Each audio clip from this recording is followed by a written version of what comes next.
Good afternoon. I hope you enjoyed your break. Our next panel will be the new economics of defense production. Please, I'd like to welcome to the stage Kelly Chen from the NATO Innovation Fund, Eveline Buchatskiy from D3 Ventures, Rob Murray from Saab, and our moderator, Dr. Tobias Stone. Thank you. Okay, I think we're going to start with this panel now. If any of you would like to come and sit down, that would be appreciated. So we have Kelly Chen, partner at NATO Innovation Fund, Eveline Buchatskiy from D3 Ventures, and Rob Murray from Saab. We've been hearing today about the need to expand the manufacturing base in Europe, and the obvious question is how we're going to pay for this. The Institute for Strategic Studies recently published a report saying that Russia's defense spending is equivalent to $462 billion, while the whole of Europe, including the UK, is around $457 billion. And NATO Innovation Fund and Deal Room just published a report saying that VC in defense, resilience, and security has reached $5 billion, $5.2 billion. So there's clearly a gap. And we want to look today at both how funding is working and how funding needs to adapt to meet this challenge. So jumping straight in, what do you three find is working, and what needs to be developed? Kelly. Yeah, I'm happy to start, and thank you for mentioning our Deal Room report that came out this week. And one of the big takeaways from this is that while in Europe, where we're seeing fluctuations in overall VC investments, in the last couple of years, we have seen a slight downward trend, but in terms of defense investing, we've seen a massive upward trend. So in the last 2 years, up something like 30%. And something that is critical for this industry is that private capital keeps flowing into the industry. So it's something that in Europe, we're seeing a lot more government grants than, for example, in the US. We see a lot more public kinds of funding. But in order for this industry to be self-propelling, it needs to be largely funded from private capital, both at the early stages as well as growth to exit. Eveline? Yeah, well, the fact that we are here, that this event is happening, is progress, right? So we are talking about it. So there's tremendous progress in attracting capital to the industry. I can say specific numbers, for instance, for the ecosystem in Ukraine. That's where we are based. Amount of investment in defense tech last year was 5 times the year before. And we expect to be more than 5 times the previous year this year. So, of course, it's increasing, coming from venture capital in particular. However, there are things that are untapped. For instance, private debt. That's definitely the next big thing for defense. As we discussed before, one kind of anomaly on the defense sector, especially pre-seed and seed stage, is these very early stage companies having to raise large rounds at large corresponding valuation only because they need that kind of money for prototyping and the first, scalability, because they cannot just go to banks and get loans on the first contracts that they get. That just doesn't exist for defense companies, especially, venture. So that's largely untapped, and I hope to see that in the coming couple of years. And also, on the positive side, what we see is a lot of family offices and high net worth individuals looking into defense for philosophical reasons, but also for financial reasons, because it is a sector with expected very high demand in the next foreseeable future. So they are looking at this for financial returns as well, but primarily for philosophical reasons. Yesterday, Rob and I were at an event that was expected to host 30 family offices and ended up being 80, super overbooked, and everybody extremely engaged and interested and intrigued and wanting an entry point into the sector and trying to figure out how, who, where, who are the VCs and so on. Can I just add to that story I heard in Estonia about one of the reasons family office investors there are looking at defense is because they're protecting their assets. So it's very direct correlation. Yeah. Yeah, Rob. So I think we need to have a few hard truths said. And the first is that whether we like it or not, Europe's at war. Right? And we need to recognize that. And it might not be the sort of war which perhaps all of us have historically seen. It's certainly the sort of war Ukraine understands. But we are at war. And so as a result, we have to be very, very strategic and focused on how we resource that. And this is no different from conflicts that go back centuries. Right? They're often funded through credit. And so the point being made is that venture capital is great, and it's doing some superb stuff with regards to new technologies and the bits that Kelly's described there, and Eveline as well.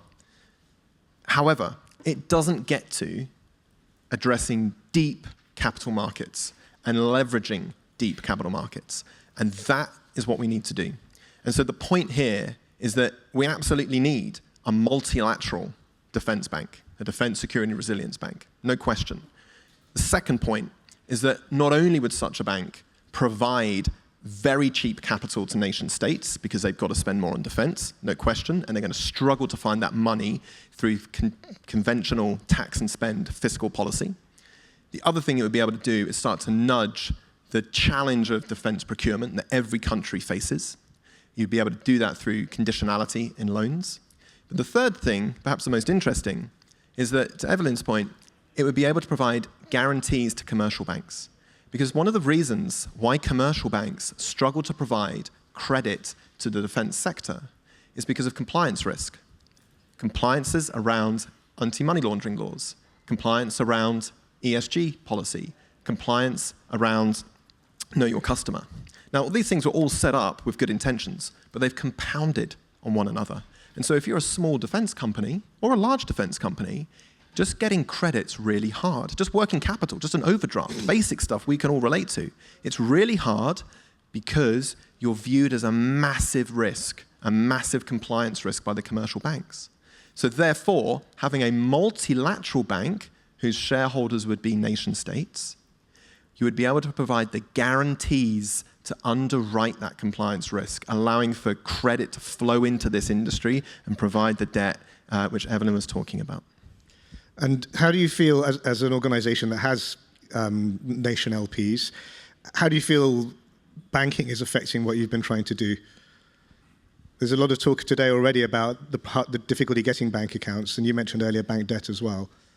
Yeah, so the NATO Innovation Fund, our LPs are 24 nations within Europe in the alliance, and when we were set up, it wasn't the easiest because of what our name is to get our own bank account. And it's something that startups are seeing as well, is where it's talking about the broader defense, security, and resilience landscape. So for us, we invest in dual use companies. So companies that could have commercial as well as defense tendencies. However, the companies that are purely defense is where we're hearing the most difficulties getting bank accounts. And I think in order to remedy some of these, the bank that Rob is mentioning that's specifically focused here would be very relevant. But also there's a number of other policies that could be very helpful for this ecosystem.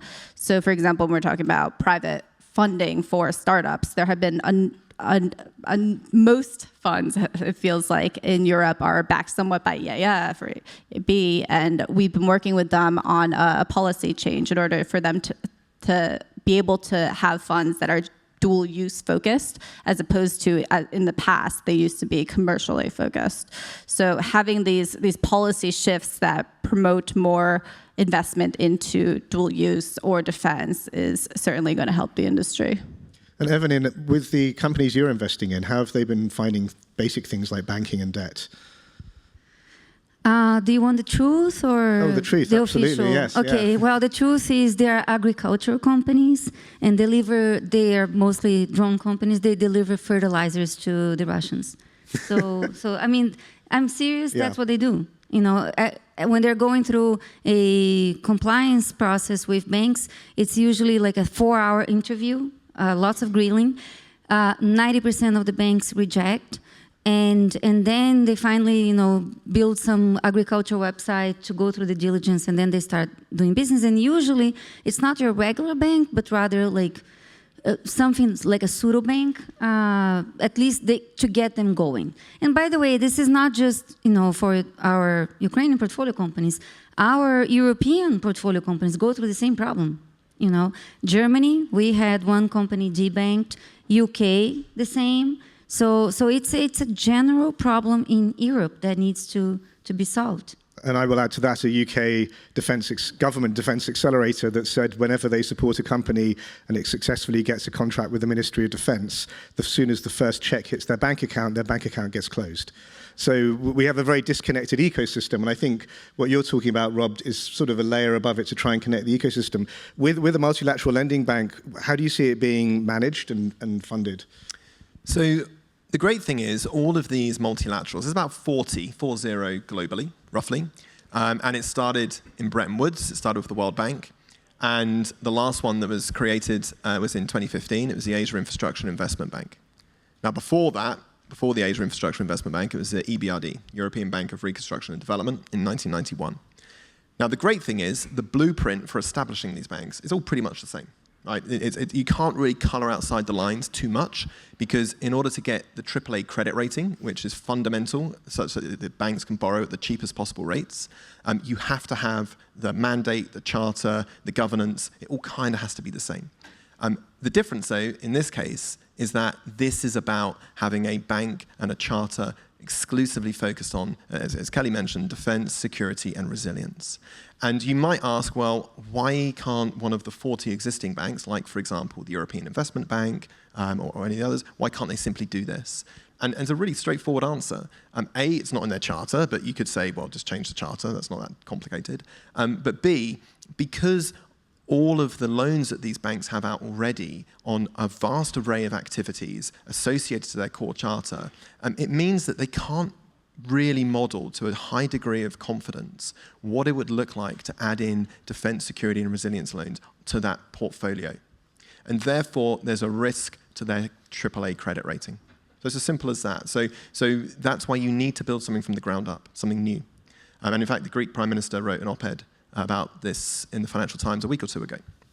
And in terms of how they're all managed in the same way. Nation states are the shareholders of your balance sheet, which I think for something like this, you'd be starting at about 100 billion. That'd be the start point. Around about 10%, so 10 billion, is paid in as cash. The other is what's called callable capital. And so that cash, that paid in, that's distributed amongst the shareholder nations, and it's a huge multiplier effect. And so that's why these banks have been in existence since 1944 of the World Bank and subsequently, and have financed trillions of dollars of activities around the world in a very, very effective way. There's no reason why we can't do this for defense, security, and resilience too. Yeah, I wanted to mention, once you've solved the compliance issue, which is massive, right? Then you can start thinking about more fancy structures, and all kinds of potential it's unlocked, right? So, for example, in Ukraine, what they did is, because they don't treat defense as tobacco and porn, but rather with the respect that it deserves, so they are already on to the more fancy, kind of structures. For example, the government this year will essentially guarantee 5% loans. In what way? The banks give the loans like they normally do, with whatever interest rates that they normally do, and the gap between that and 5% is covered by the government. And the defense industry in Ukraine absolutely loves that. It was previously adopted by the agriculture industry very successfully, because, of course, prior to the war, agriculture was the main sector in Ukraine, and it's now being replicated in the defense industry, and absolutely with great success. The only issue is that it's very limited in budget, because we have budget constraints. So it's a tiny fraction of what the actual ecosystem needs, but it is a great initiative. Thank you. And looking at how an ecosystem gets more connected and works better, if you've got a multilateral lending bank and more money flowing down, you were talking earlier about the lack of fund managers who have experience in defense and dual use. Can you speak, either of you, about, obviously, Eveline, you are one of them, but about how also NIF is supporting that? Yeah.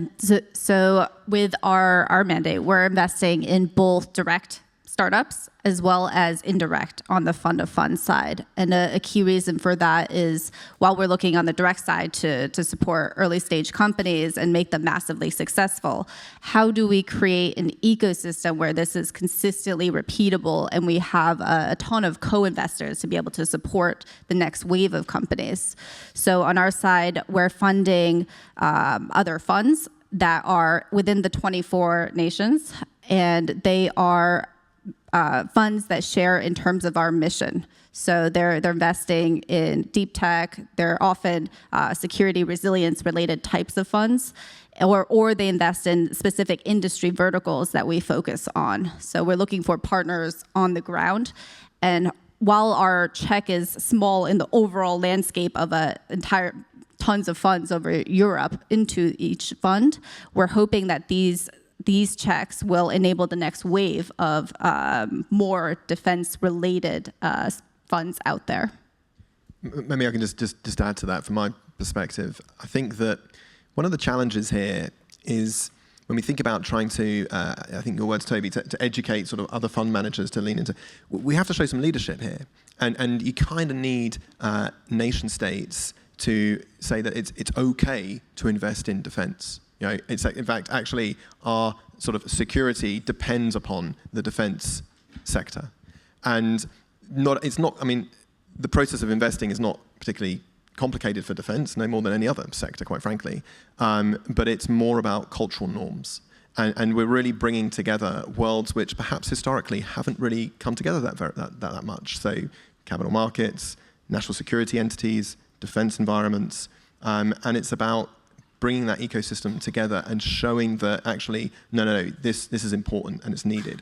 And right now, only really nation states can kind of drive that sort of leadership, I would suggest, in what is a highly regulated environment.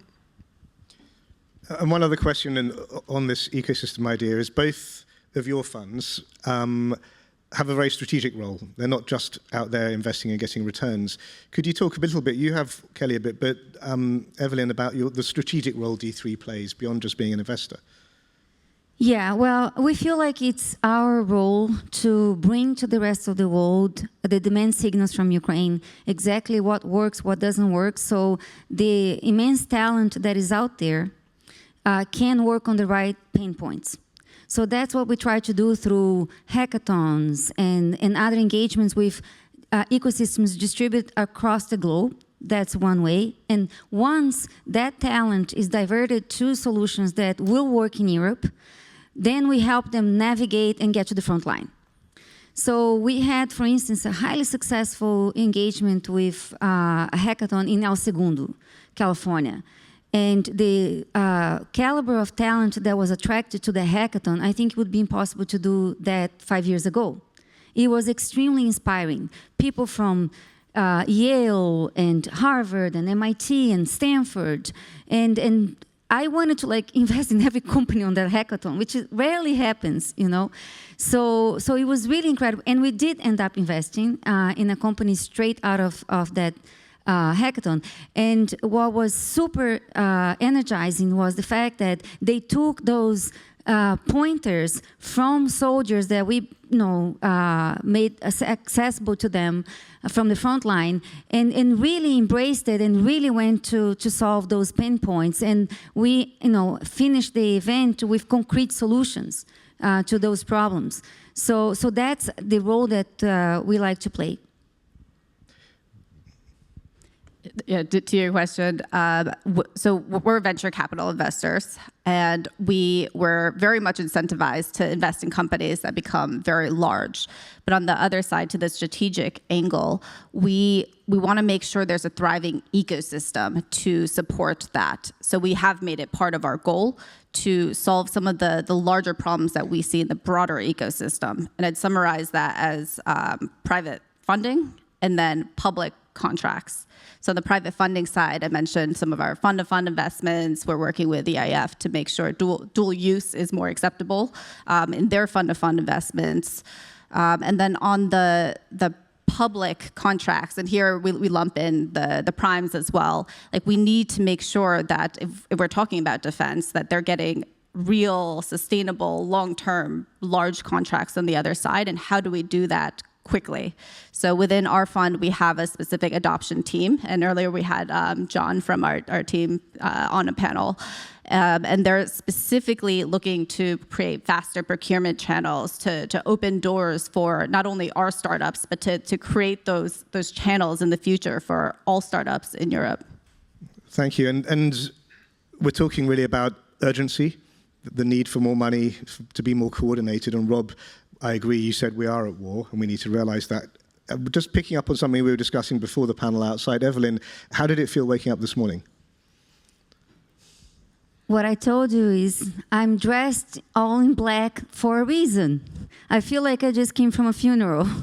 But it gets better, folks. Of course, the announcements from yesterday are uninspiring, to say the least. But we are ultimately, we are in this business because we are optimistic people. We believe in a brighter future, and we believe in contributing to that and not just being on the sidelines, right? But, if anything, it just makes us run faster, harder, longer hours, and do more, so we save ourselves. Thank you. Closing thoughts. Kelly. This is a repeated call for private capital, and private capital is not something that we're like, we need more defense funding, it's just going to come in. They're very much looking at trade-offs. So what can they be investing instead that could potentially have higher returns, be more mission-driven for the investor? So overall, we need to create really large exits and show private capital that defense is a place worth investing in. And we're very enthusiastic on that. Rob? Our true superpower is our capital markets, our deep, deep capital markets. We need to put them to good use, and we need to start utilizing them for defense, security, and resilience. Eveline, closing thoughts? Yeah? No, I'm so happy to be here and seeing people, the multiplying effect. Like I said before, the amount of brilliant people involved, engaged, and by the way, we had so much support coming from the folks here in Munich since this whole week. So I'm super hopeful of doing more things together. Brilliant. Thank you, all three of you. Thank you, everyone.